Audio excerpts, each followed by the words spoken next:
Hi, this is Johnny Ward here with Dave Keena of the Irish Field and Tommy Lyons from the Irish Examiner, and it is the eve of the Cheltenham Festival. We're getting closer and closer, but Dave Keena, we did not expect the rain, the grey clouds and the misery really that we've had today. It's bleak here in Cheltenham. Yeah, I come over every year with Dennis Kirwan, and every Monday we walk the track, and I decided I wasn't going to get my feet wet today. It's proper soft ground, probably verging on Irish heavy. Might not be as bad as Navan or Naas would be, but it's going to start on very soft ground, which is most unusual for Cheltenham. And Tommy, we spoke to Mick Fitzgerald there a few minutes ago. How bad did he say it was? He said, if you remember Master Oates winning the Gold Cup back in 1995, it was pretty deplorable conditions back then. He said it hasn't walked as heavy at this track since then, at the festival of course. Look, it's I'm probably guilty, like a lot of journalists maybe have spent time studying the form and thinking that maybe this will all change, it will dry up as it normally does at Cheltenham. There was a little bit of rethinking today or over the last couple of days, I can tell you. And what does this essentially mean for the Irish chances on day one? We have a lot of fancied horses, Footpad, Get a Bird and Apple's Jade to name but three. Well, the three you named are probably benefit from the fact that the ground is going to be like that. I mean, Get a Bird, I would have had concerns. I spent the last month, maybe 6 weeks, thinking, I can get him beaten, he'll go off favourite. I'll still get him beaten in the first. I'm not as sure now. There won't be as strong a pace. There probably won't be as much pressure on his jumping. He'll get home. The Footpad as well. I mean, it's ideal conditions. I mean, the times he was behind Petit Mouchoir, the ground was probably slightly better, well, a good bit better than this. I mean, I think on that ground he'll confirm his last lines of form. So, I mean, it's not a disaster for everybody, and it's not going to really change. It'll change, I suppose, handicaps. You could get very strange results. But in general, tomorrow, traditionally it's a good day for punters. I think tomorrow will still be okay. And Dave, just as a jockey, Ruby was speaking earlier, he said it'll change tactics now because the ground is different. What essentially will that make in terms of a difference to the riders? Well, invariably on good ground, if you're on a fit horse, you can kick on 2 or 3 out and you might last home, whereas race riding will play a vital role for the rest of the week.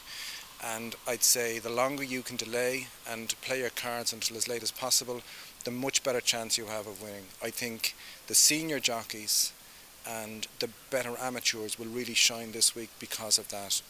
There's a completely different way of race riding over here. They kick on early, their horses are fit, and there's not the same emphasis of the finesse that you would see at home. And I think jockeyship is going to play a major role this week. I think the key people at home, when they come over here, personally I think they're in a different league. And the likes of Ruby and Barry, and in particular Davy Russell, who writes this track so well, and in particular the amateurs, the Derek O'Connor and the Jamie Codds. For people who are looking at home, you could nearly back jockeys for the first day. And Jack Kennedy was so patient on the back last year, and he obviously writes Apple's Jade. I think jockeyship will play a major role. And as well, as we look out onto the track, Johnny, behind us, it's not that wide. This track has been raced on all winter, and come Wednesday, it's going to be pretty testing ground. And lest we forget, Faugheen and York Hill are actually going to be here tomorrow. But other than that, guys, who are you really looking forward to watching? Well, from a punting point of view, I think that the 4 miler is going to be an interesting race. It's going to take an awful lot of getting. There's horses there that, I mean, most of them haven't proven form, I suppose, at the trip. But one I do like, he'll love that ground out there. We had a little chat with Gordon earlier on too, and he seems to be quite keen, or certainly wasn't putting me off. Mossback, I think a horse that when he fell at Naas, he had a little bit left to give. I think all he wants is pure stamina test. Lisa O'Neill won the race last year, I think, didn't she? She riding Tiger Roll. I think she can do back to back. He just, from a punting point of view, I think he's around about 6-1 now. I think I could easily see him going off half those odds, particularly if they get behind him, just with conditions. I'll be against jury duty on the ground. I mean, to me, he has to prove he wants that trip.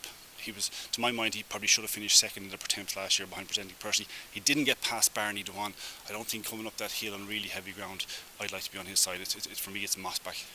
I'm very much with you on that, actually. I'm with Mossback as well. Dave, who are you looking forward to watching? You've stolen my thunder, Tommy. Mossback for me in the 4 miler. But personally, I'd love to see Jury Duty win. Great story connected to the horse.